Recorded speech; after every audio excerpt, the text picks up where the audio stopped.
All right, everybody, welcome to our Deep in the Reeds workshop, or webinar rather. I'm Karen Buckle, and I'm the coordinator for Rural Landowner Outreach at Credit Valley Conservation, and I will be your host for this evening. And behind the scenes, we have a couple of other staff. We have Program Assistant Josh Brooks and Environmental Outreach Specialist Kalantha Elsby, and they are working their technical magic behind the scenes. Now, originally, we had planned to hold this event outdoors near a Phragmites infestation, hoping that it would have more impact in real life. But of course, with the COVID age now upon us, we have had to pivot our formatting a little bit. And through the use of some videos now, we are aiming to bring the Phragmites to you tonight. Hopefully with the same impact. The presentation tonight will highlight what 3 different organizations are doing to fight Phragmites in the Orangeville and Mono area of our watershed. And we hope that rural landowners like you will also take up the fight and help stop that spread too on your lands. And later on, I will share some resources that are available for rural landowners who live in the Credit River watershed. And then after each speaker, we will have a brief Q&A session. And we do ask that you please keep your questions Phragmites specific. I know that there are tons of other invasive plant species out there that are plaguing our landscape, but Phragmites is the star, or rather the supervillain of this particular show, so we do want to keep things on topic. So when your wetlands are supposed to look amazing like this, when you get a Phragmites invasion, it becomes a big technical issue. Before we dive deep into that this evening, I wanted to run through a few little technical issues for those of you who may not be familiar with this webinar platform. So first up, you want to hover your cursor over the middle of the screen and a toolbar will pop up, and you'll see an icon there that looks like a conversation bubble with a question mark in it.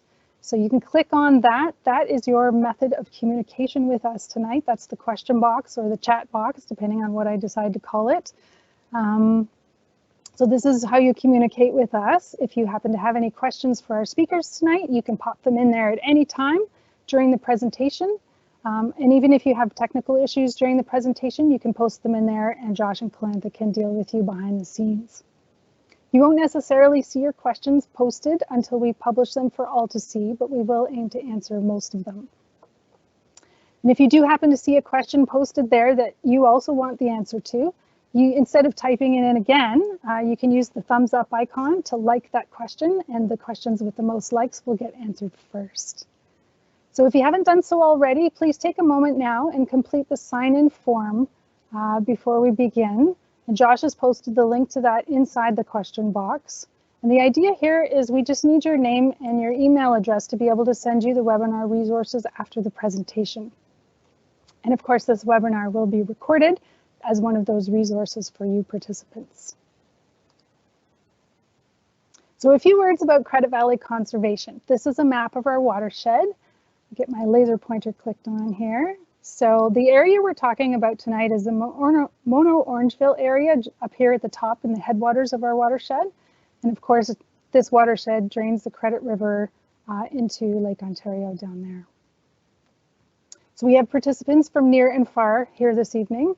And for those of you living outside of our watershed boundaries, you'll find this presentation targets rural landowners in the Credit River watershed. However, as you know, Phragmites is all over the province in little pockets, so any information you get here tonight on Phragmites control is certainly transferable wherever you live. It's just that the services that CVC provides are only available to landowners who are in our watershed. So we've been around since 1954, and you're probably most familiar with our conservation areas and our tree planting programs. But we do a lot of other cool stuff too. We monitor flood hazards. We conduct permitting and regulations work.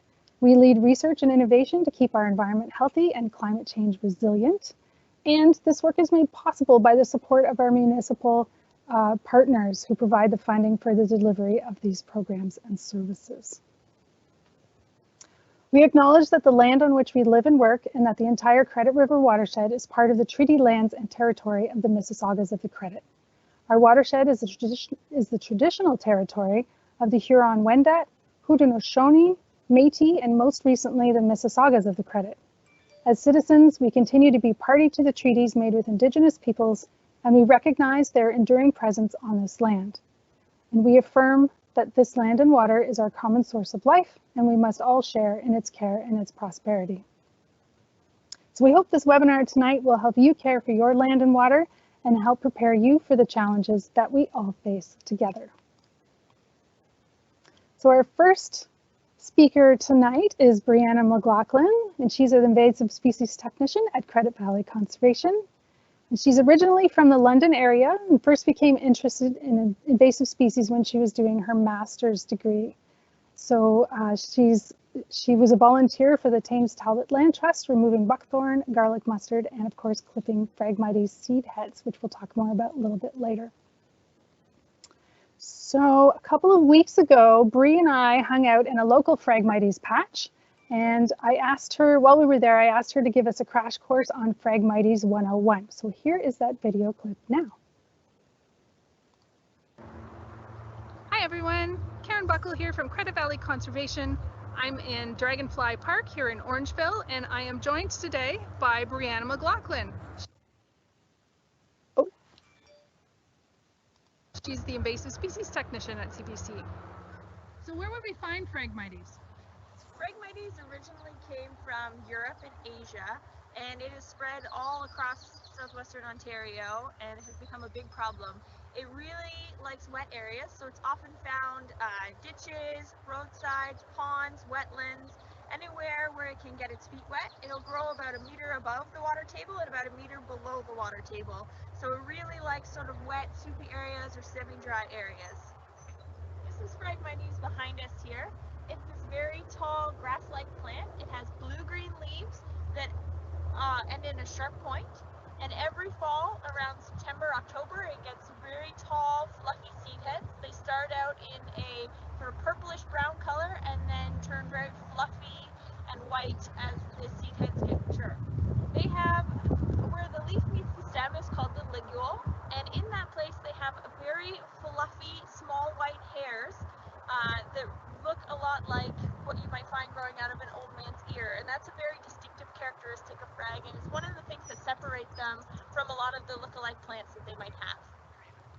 So there are quite a few populations in this area. Because this is headwaters of the Credit River, there are a lot of small streams, there are a lot of wetlands up here, and you'll find it prevalent along major roadsides. You'll find it in a lot of the small ditches and parks. There's a lot of it near Island Lake Wetland Complex, and then here in Dragonfly Park there are quite a few large populations and pockets of Phrag. As you can see here, Phragmites is really tall. It can grow up to 15 feet high, and it also grows really densely. There can be up to 200 stems per meter squared, which makes it really hard for plants from our native community to grow up and live their life cycles in these areas. It also is really difficult for animals to use these habitats, so turtles, frogs, and other amphibians can't nest and breed like they normally would. And it also can cause problems with hydrology. It can clog municipal drains and ditches, and it can also steal water from wetlands because it uses water at a much higher rate than our native plants do. The root systems of Phragmites can be very extensive. I've seen plants that are growing maybe a foot or 2 feet high that have root systems going 10 to 12 feet under the ground before popping back up to another plant. When you look at a population like this, it makes you wonder how far those roots go and how extensive they travel. Phragmites also grows in a lot of areas that are difficult to access. The areas that are wet, they have bad footing, you can't get machines or other equipment in, and they make it difficult to control. It's also difficult to find because fewer people are accessing those areas. Because of where Phragmites grows, it's difficult to use tools to control it. There's limited options available. We can cut Phrag, we can spade it or dig it out, and we can use herbicide, but we have limited options for the herbicide that we can use, and those options are limited to drier areas. So Phragmites that's growing in wet areas is a lot more difficult to control. Each one of these seed heads can produce about 2,000 seeds, which means it spreads from area to area really quickly. It also releases chemicals from its roots, which make it difficult for other plants to grow and favors its own growth and development. For landowners that have Phragmites growing at the edge of your pond or in the water, this is a raspberry cane cutter, and it's a great tool to use to get at the stems below the water line. This sharp little hook has a knife blade on it. You can grab the stem of Phragmites, get down to where the sediment starts, and then pull, and you can cut the frag off right at the bottom of the water line. A good interim method for short-term control is to cut off the seed heads. That won't kill the plant, but it will stop it from spreading into new areas. If you want to kill the plant and remove the population, you have to get to the roots. So possible ways to do this are to cut a tar pit, to cut the stems off below the water line so that the roots drown, or to use herbicide that will get down to the roots and kill the whole plant. The most important advice I can offer is don't wait. Get it early. It's much easier to control the population when the plants are small than when you end up with a situation like this. CBC offers free site visits, so when we come to your property, we can take a look around, verify any invasive species that you have and look at where they are. We can come with a control plan for how to remove them and even a map of where they might be on your property. We can link you with resources for the best ways to control them and even offer a list of contractors that do that kind of work that might be able to help you. Wonderful. Okay. So if you have any questions for Bree, please ask them now in the chat box. Oh, here we go. So what was the name of the tool again, Christy asks? The tool that you used in the video. Christy. Yeah, the tool is called a raspberry cane cutter. We purchased ours from Lee Valley, and they're fairly inexpensive. They usually cost somewhere between $10 and $15 each. Great. And Andrew says, will the roots really drown if you cut them under the water? They will. It does take a little bit of effort, and sometimes it takes multiple years of cutting. It's not 100% effective the first time, but if you maintain your cut year after year and you ensure that the water will cover the roots by at least about 4 to 6 inches, it is quite effective and it will work in the long term. Great. We have another question here. I use concentrated Roundup and swipe frag. Has there been any research into how far into the rhizome it kills? I'm not exactly sure about how far into the rhizome. It is proportional to the amount of green tissue that the herbicide comes in contact with. So the more of the green plant that the herbicide touches, the more herbicide is actually absorbed into the plant and can be translocated to the roots. So making sure that the herbicide has good contact with the plant is key to making sure that more of the roots get treated properly. All right. Oh, we got a few more coming up. Coconut says, how can I prevent them from appearing on my property? That's a tough one. The seeds are so small, they can be blown by the wind, they can be carried by water, pets, machinery, equipment, even the tires on your car or your bike. It's really difficult to prevent them from coming in. The best strategy is early detection. So taking a good look around your property, monitoring, especially if you have any of those wet areas, and just taking an inventory every once in a while and see if you see those plants coming up and catching them early if you do see them start to grow on your property. Okay. Someone else, anonymous, asks, are there any other ornamental plants that look similar to Phragmites, and were they ever sold as ornamental plants? I'm not sure that they were ever sold as ornamental plants, at least Phragmites itself. There is a very similar one. I'm not sure what its common name is, but its Latin name is Arundodonax, and it is a ornamental reed grass. It gets quite a bit taller than Phrag, and it grows in sort of a little circular clumps. Where Phragmites can grow about 12 to 15 feet high, I've seen Arundo grow upwards of 15 to 20 feet high, almost as tall as a single story of a house. So it can be pretty dramatic, but it's not very commonly planted. I could comment on that too. There's one called Miscanthus. I show it in one of my slides later on. I'll bring it up. All right, thanks, Ernie. Ernie's one of our next speakers. What should we do about Phrag on public land, and should it be reported? Yeah, so there are, if you do find it on public land or roadsides or even a conservation property that you're visiting, you can report it. We're always looking for reports if people see it on our properties. You can report that to invasive species at cvc.ca, which is our general invasive species hotline. You can also report to an organization called EDDMAPS. It's EDDMAPS. And that is a Ontario-wide program that's used to track invasive species. They will require you to take a picture, upload the location and the species that you are seeing, as well as maybe some information about the population itself. And that goes into a province-wide database that land managers can use to track records of Phragmites and other invasive plants and look at the spread and movement of the plants over time. It's really valuable for us. The more records we have, the more we know about it and the more we can do about it. Hey, Bree, if I can just jump in here for a second, what would you do if you found it on a Caledon property? Who would you report it to? Would you use EDDMAPS? Yeah, you could absolutely use EDDMAPS. I'm not sure if the town of Caledon has an invasive species reporting line. They probably have a general info line that you could talk to, but EDDMAPS is definitely, it will work anywhere if it's private land, public land, municipal owned land, conservation land, or even ditches and roadsides that would be owned by the MTO or another organization. Okay.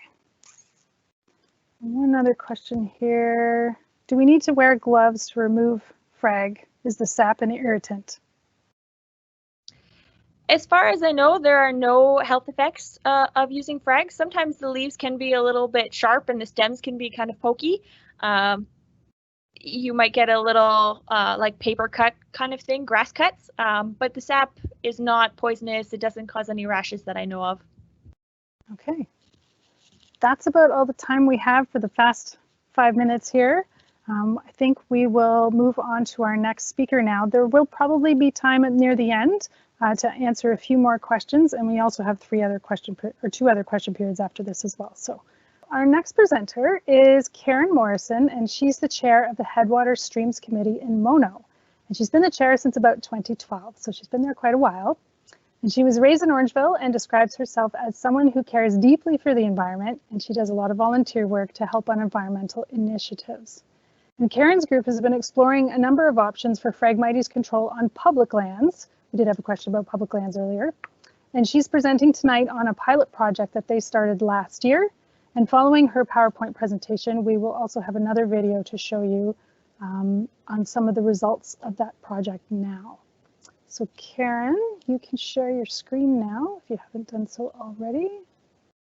Hi, I'm Karen Morrison. I chair the Headwaters Streams Committee. We are a committee of the town of Mono, and we've been around since 2012. Our mission is to protect, rehabilitate, and enhance streams in Dufferin County.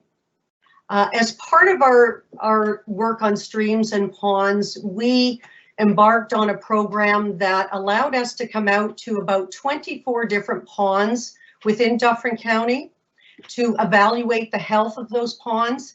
And it was doing this health checkup that we realized and noticed that about 7 of these ponds had Phragmites. So we decided in 2019 to actually do a trial, a pilot program to see the different methods of control and try the different methods of control. The first pond that we went to was actually off of County Road 8. And this pond was surrounded with Phragmites. Our plan was to cut and drown it. So we used a gas trimmer with steel blades, and we tried to cut below the water line. This proved to be very difficult.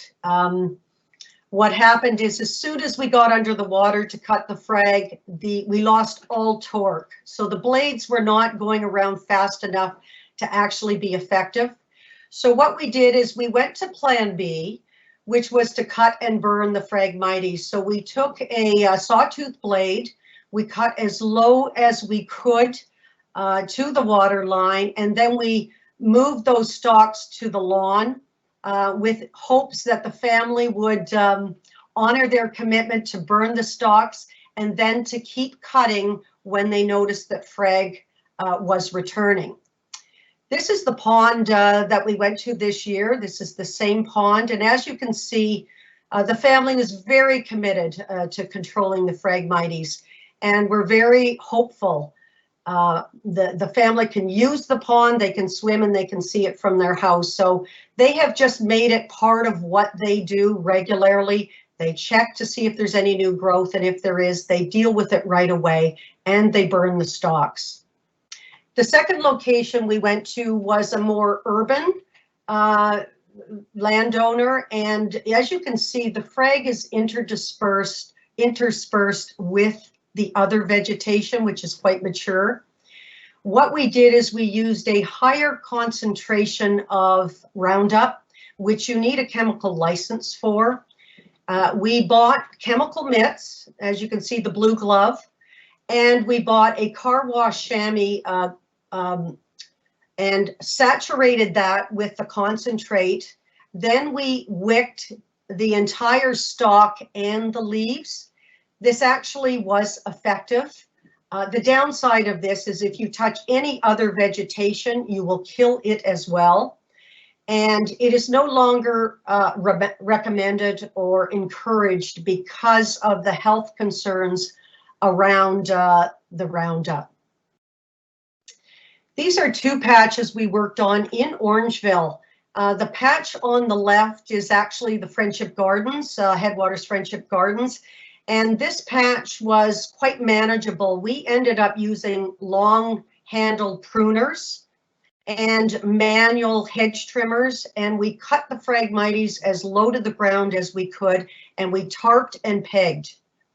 The patch on the right was a lot more difficult. It was actually in a stormwater pond, and as you can see from the map, it is along Highway 10 at the bypass. This Phrag patch was very, very dense and very mature. It was 150 feet long by 50 feet wide, and as I mentioned, in a stormwater pond that has fluctuating water levels. We did our best. We again used trimmers, gas trimmers with steel blades. We cut as low as we could. We left the stalks in place because of the sheer size of the patch. And we tarped the entire area. So we used a 3-ounce weaved tarp. And this proved to be really good at containing the Phragmites. But as you can see in the photo, with the fluctuating waters, as soon as it rained, the tarp was lifted off the pegs. We went back, we tried to hold the tarp down with tires. But again, you can see where the Phragmites patches are exposed. Very difficult, as Brianna had mentioned, to work in a stormwater pond area. As you can also see, outside the area is the Phrag has begun to grow. So what I would suggest is, if you're going to cut and tarp, overlap, actually extend the tarp another 4 feet beyond where the Phragmites was cut. And hopefully this will prevent some of these problems we had with the Phrag growing right next to the tarp. Why is Phragmites so difficult? Well, here's a cross section of the stalk. It's very rigid, almost like bamboo. And you can see it's hollow. So when Brianna was talking about its effect on wetlands and waterlands, if it's left uncontrolled, it can actually impact and drain a wetland or pond or watershed. So it is really important that we begin controlling this invasive species. Not only are the stalks hollow and rigid, but the seeds themselves are sticky. So each seed head produces 2,000 seeds, and they stick to everything. This is just one area that we worked on, and you can see the seeds on one of the boots. Not only was it stuck to our boots, it was stuck to our clothing, our equipment, our tools, and if we had a vehicle on site, it would have stuck to the tires. So what I recommend is, when you're doing your particular patch, clean your equipment. Maybe take a broom, brush everything down, or put everything in a bag and carry it off. and clean it maybe in your garage and then vacuum. Very important is to clean. If you don't, all you're doing is taking the seeds and you're exposing them to another site that could then become a Phragmites problem. Because of our experience, we understand it's going to take working together to give us control of Phragmites. Again, Brianna mentioned don't delay. We learned that as well. Don't delay. If you see it, cut it. If you can tarp it, tarp it. If you can't tarp it, at least cut the seed heads and put them in a black bag and let them solarize. So put the bag in the sun and let the sun kill the seeds. Contact your conservation authority. They were very supportive of our work. They'll be very supportive of your initiative to control Phragmites. They do on-site visits so that you can make sure that that is Phragmites that you're noticing. There's also a group that has started up called Dufferin County Phrag Fighters. They are on Facebook. So if you're on Facebook, please check them out. A great resource and a very active group. And again, as mentioned, the roads and ditches are full of Phragmites. They are the responsibility of the municipality and county. So please, if you notice it in and around your area in roads and ditches, contact your municipality and county and ask them to help. Thank you very much. Thank you, CVC, and thank you to all those who watch this. If you have any questions about our group, Headwaters Streams Committee, then you can contact us via email at headwaterstreamscommittee@townofmono.ca. Take care. Thank you so much, Karen. All right, so Karen and I went out to this wetland area, which is one of the project sites that she was talking about in her PowerPoint. And we have a quick little video of that as well. So just hang tight here. Thank you for joining CBC's webinar. We're here today to check on the Shank Garden project that we did over a year ago. We cut and tarped the Phragmites in this garden, and I wanted to check today to see if there is any regrowth. What we're noticing is the actual tarped area is looking very good. The Phragmites is not poked through the tarp, but in saying that, we can see now where the Phragmites has gone beyond the tarped area and is now interdispersed with the vegetation around the tarped area. So Karen, how long do you plan to keep the tarp down on the ground here for? We're going to keep the tarp on this area as long as needed. So would that be like the end of this year or several years? This will be several years. So the idea is to gain the knowledge of how long it will take for not only the tarp material to break down, but as we manage the Phragmites around the tarped area, when we can exhaust its energy and actually eradicate the Phragmites from this area. So this is the second location in town of Orangeville.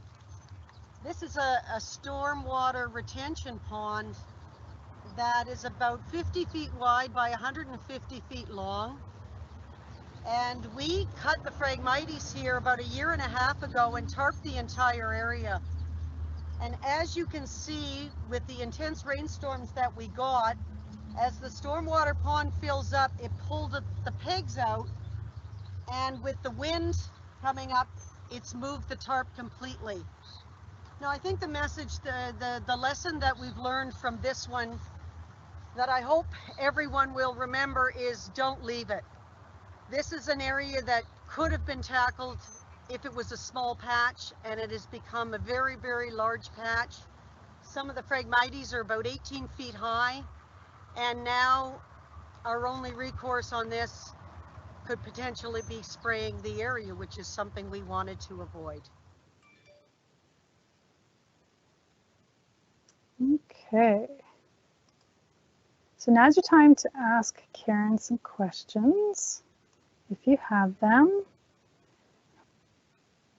Are there alternative methods of destroying Phragmites that have been cut besides burning them? Yes, there is. It's tarping it. So if you want to leave it in place, you can tarp it.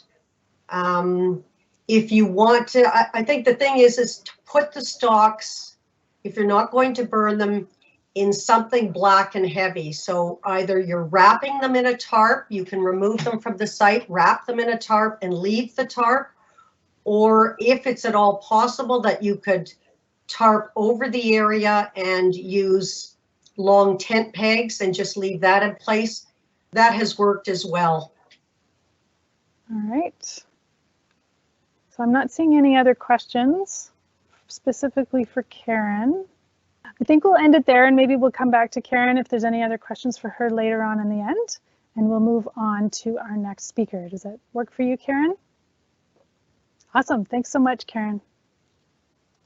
So our final speaker this evening is Ernie Lynch. Now, Ernie and his wife, Angela, who isn't here this evening, are the co-founders of Phrag Fighters of Dufferin County.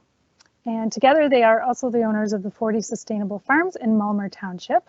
And Ernie is the CEO and founder of the Lynch Group of companies who engineer and build hydraulic and motion control systems for global manufacturers. His interest in protection of the environment, energy, and sustainability are geared toward the goal of clean air, water, and food for society.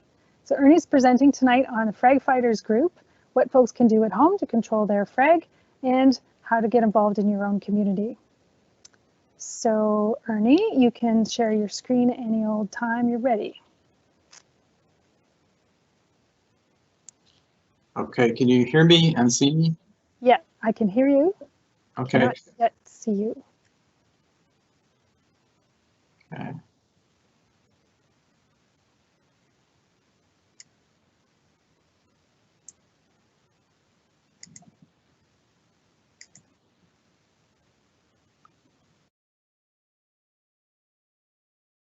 All right, I am going to shut my camera off temporarily because it'll help with resolution, and you should still be able to hear me speaking.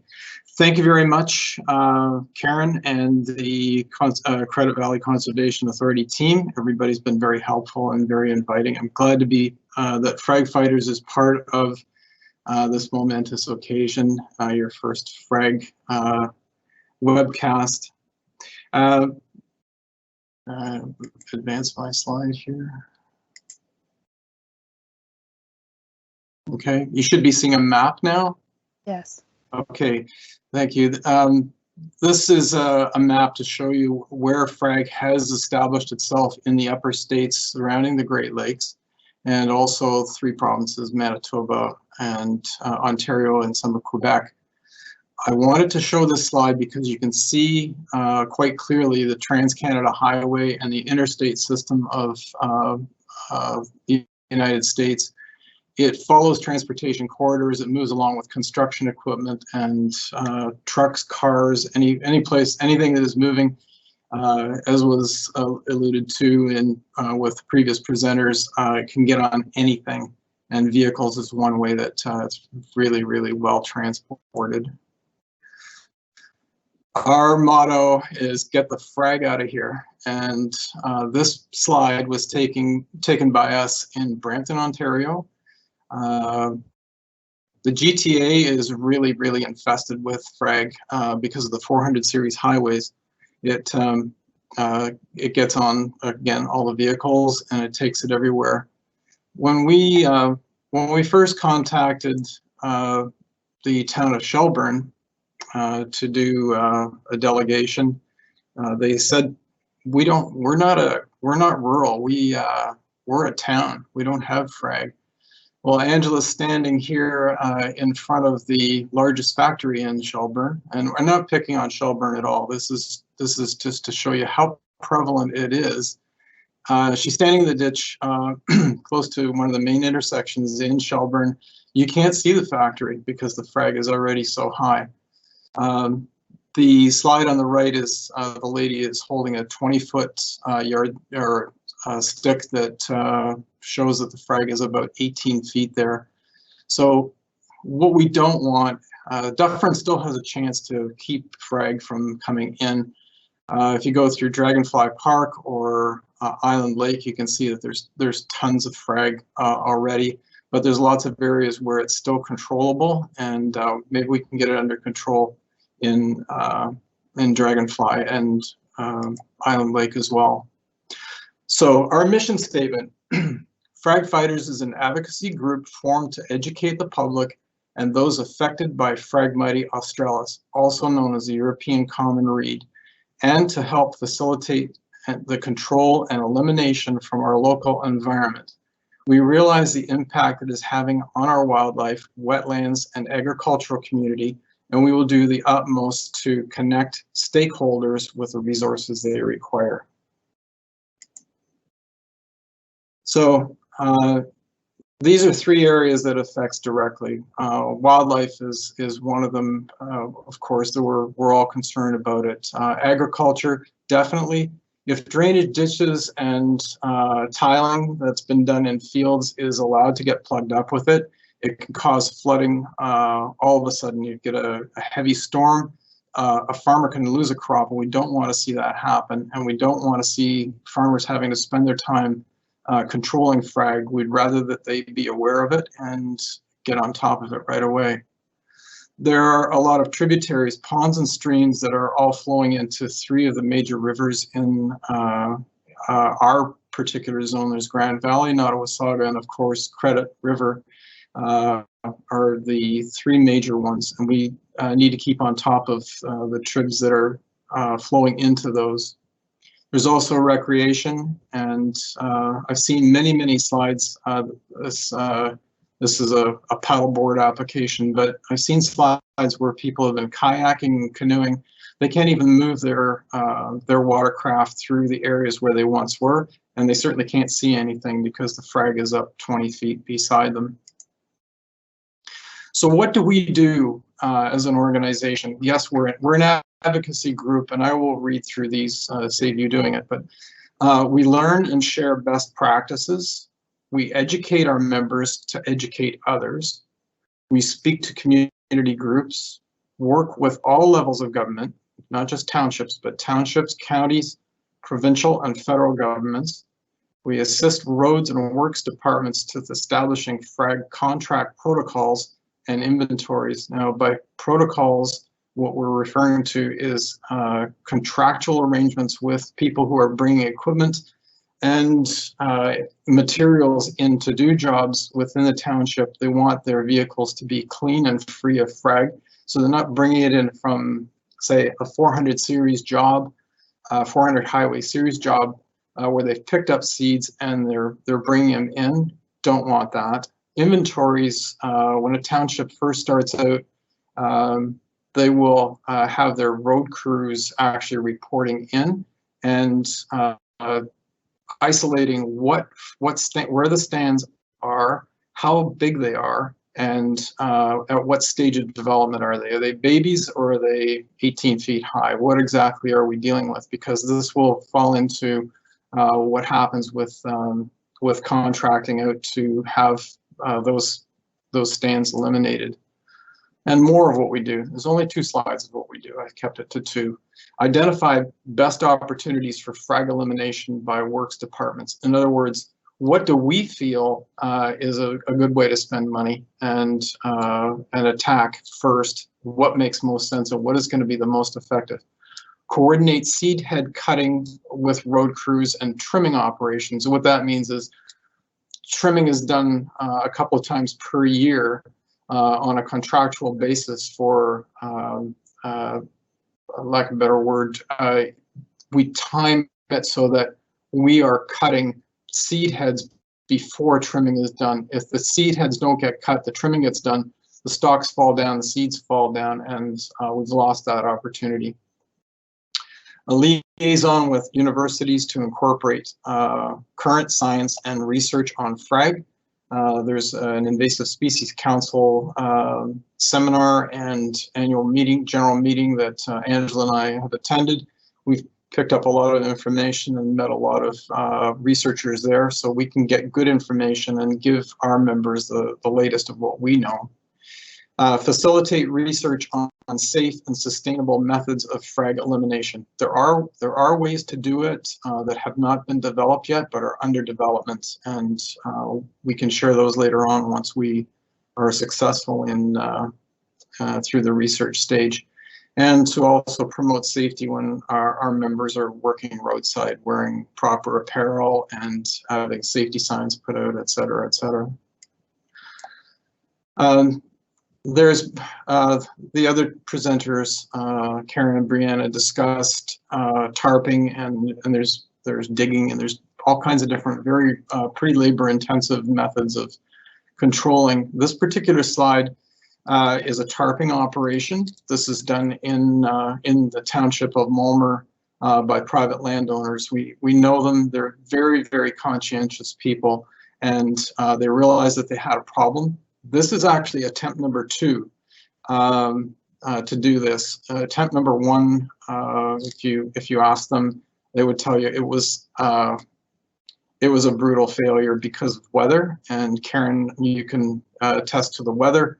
It can destroy tarping very, very easily. So light gauge material was the only one available when the first tarping operation went in. This is the second one. And it has a thicker material. It's in year 2, and it's showing much more promise. Now these are heavy-duty ways of eliminating root systems, but there's something that we can all do. We call it bag the frag, and bag the frag is what I'm referring to as the new bubble activity for the COVID times, and you can do this with your partner. It's more fun with 2 people. 1 person can do it, but 2 is more fun. 1 can pull the stalks down, the other one can clip into a bag. You don't need to cut down complete stalks and get into labor intensive. Let the stalk go, because it's only it'll feed the root system, yes, but this is the most effective way to stop exponential growth. As was mentioned before, there's 2,000 seeds per head approximately, and 200 reeds per square meter.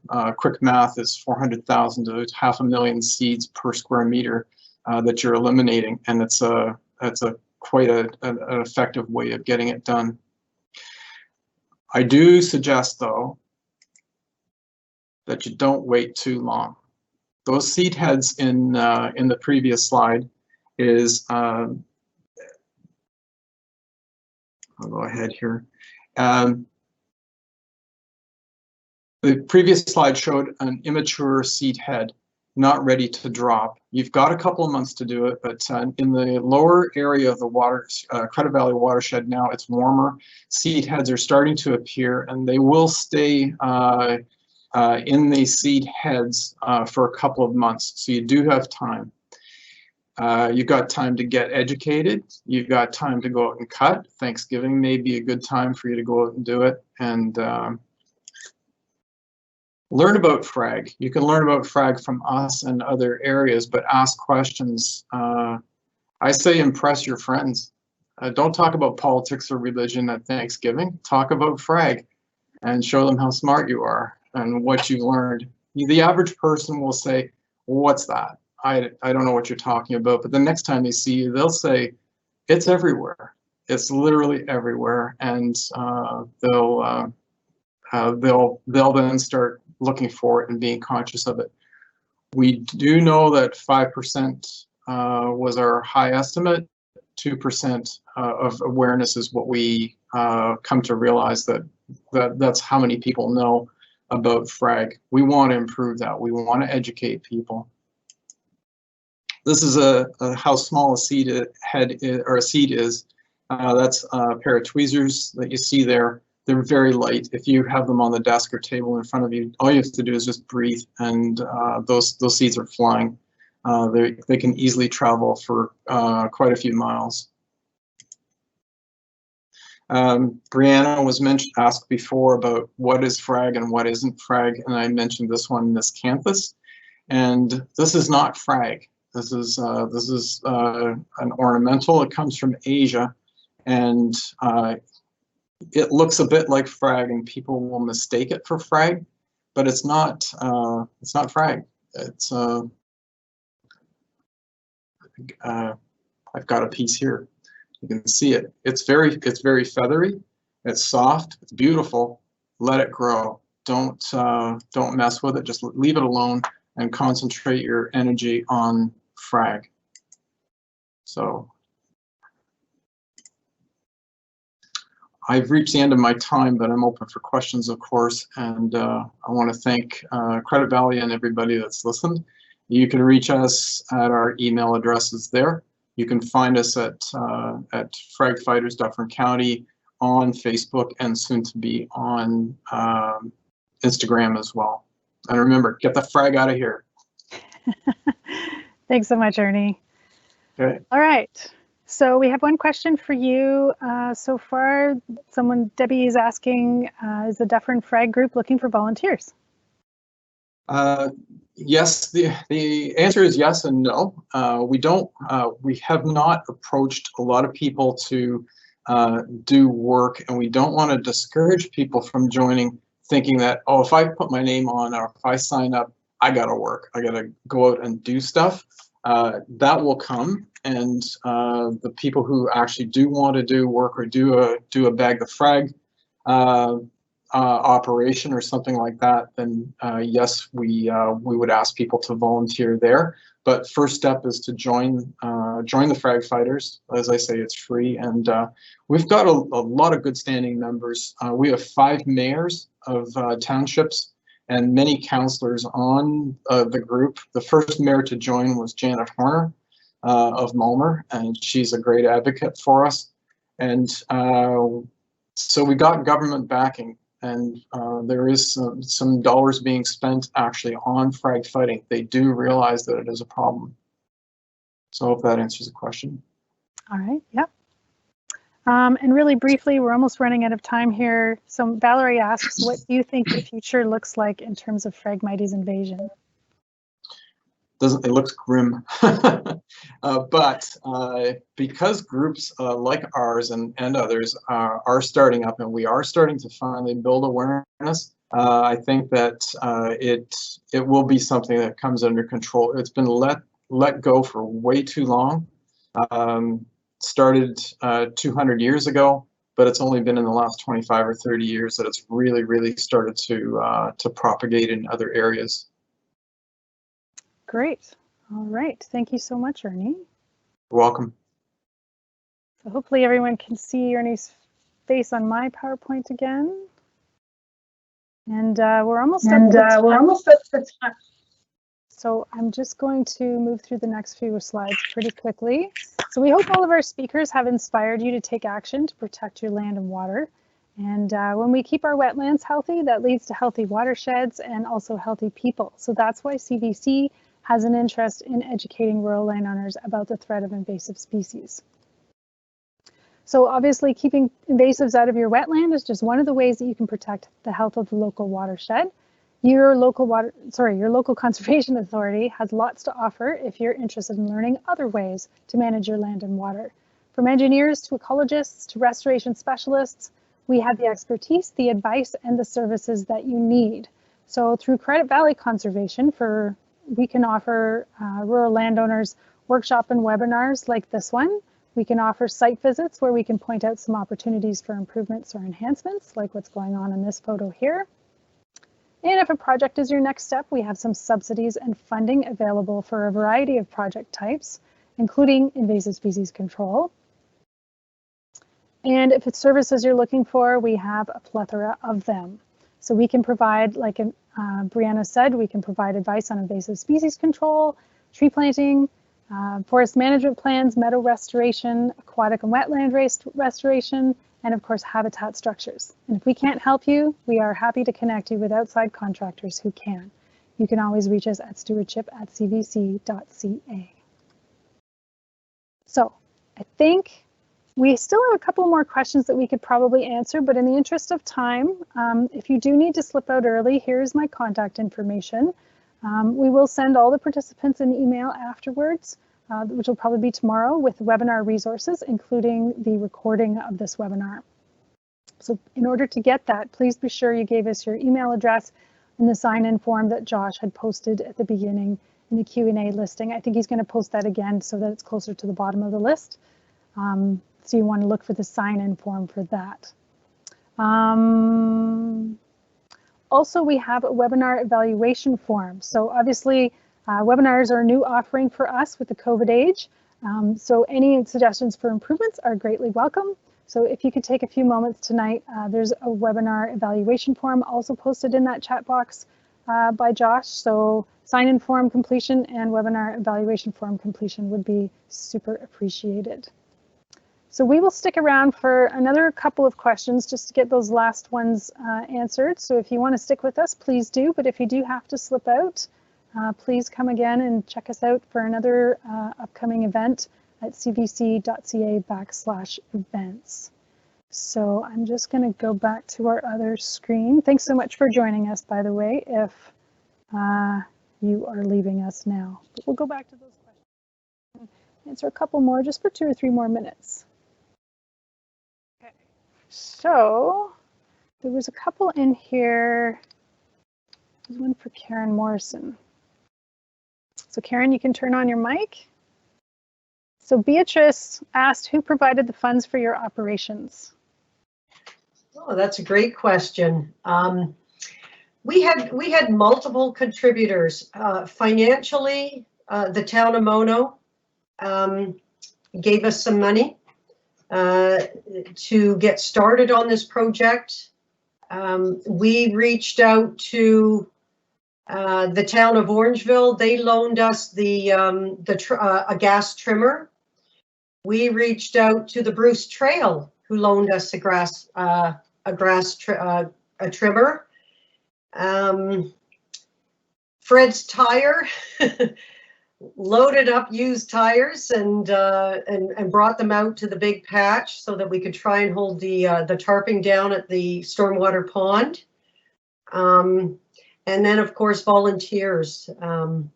But financial would be, we also got some funding, I should say, from Anglers and Hunters, the North Peel Division. It was their mandate. The Federation of Anglers and Hunters actually had Phragmites as something that was a priority to them. However, with the change of government, that funding was lost. So they were happy to that our organization was at least going to try some different methods. All right. And there's another question here that I think is probably directed at you. Where did you get your tarping material? This person, Doug Coach, has said he's used 3 mil black plastic. Is that something you would recommend? I haven't used the black plastic. This 3 ounce weave tarp was recommended by Freya Witten at Credit Valley Conservation. We did a bulk purchase of that product along with the Headwaters Hospital Friendship Gardens. We bought from Tim's Enterprises. That's TIMMS. They're in Oakville. You know, the only challenge with purchasing from Tim's, because the product is great, is you do have to pay delivery. So if you could take a truck there and purchase it, you could avoid the delivery charge. Okay. And this next one is for Brianna.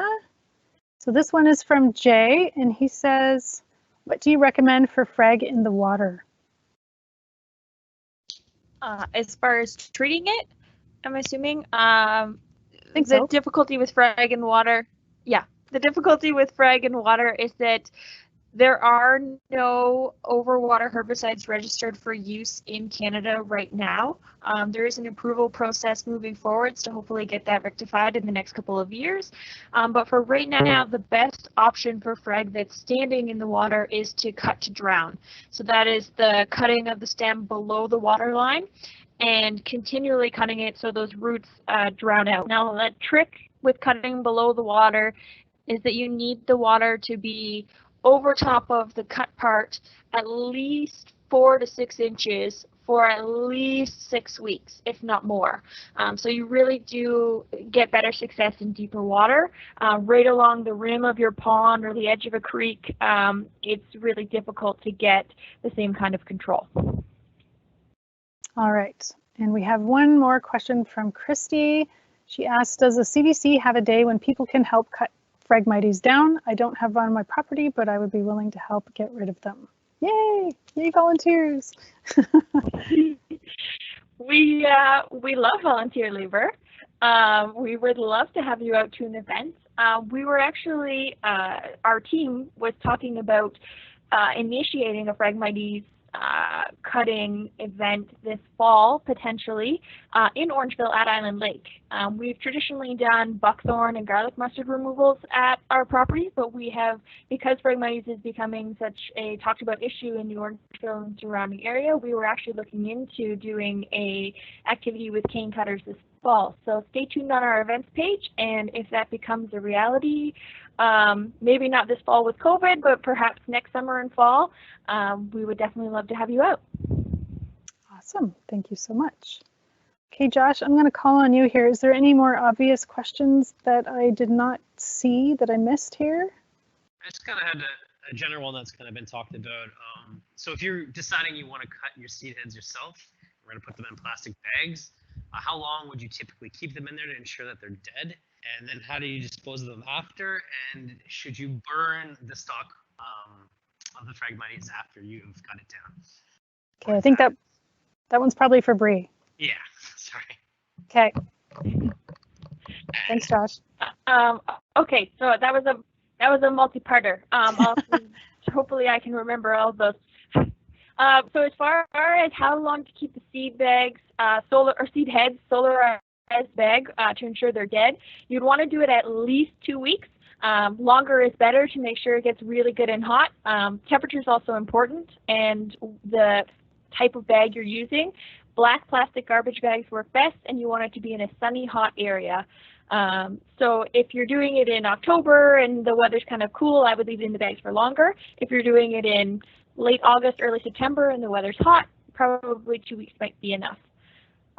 In terms of what you can do with the seed heads after they've been fully solarized, they can just be thrown out in the regular garbage once they're solarized. If you have a municipal composting program in your area, they can be put through municipal compost, but only if you're sure the seeds are completely dead. And then there was the third question there, something about burning. Josh, I'm sorry, could you refresh my memory? Yeah, sure. So like the rest of the plant after, say you remove the seed heads and then you decide later you want to remove the rest of the plant, what can you do with the plant after? Do you need to burn it, or do you just dispose of it in a compost or landfill? Right. So if it's only the leaves and the stalks, there's no seeds and there's no roots, that plant material can be composted. If there's any seeds or if there's any root material, that can lead to new plants. So you want to make sure those are disposed of properly. Awesome. Okay, we are officially well over time for tonight, so I'm going to be mindful of everyone else's time and wrap things up for tonight. I know there's some questions left unanswered. You have my contact information and Brianna's and Karen's and Ernie's. So if you need more information, please connect with us directly, or if you didn't catch that, you will get it again in an email tomorrow. So keep an eye out for that for the resources email. And please complete an evaluation form before you go. And thanks so much again to our speakers, Brianna, Karen Morrison, and Ernie Lynch, for sharing their passion and their enthusiasm with us this evening. Thanks again to Josh and Calantha for their behind the scenes magic. And thank you so much to all of our participants for your engaging questions. We hope that you'll take up the fight against frag on your property. Thanks very much, everyone. Good night.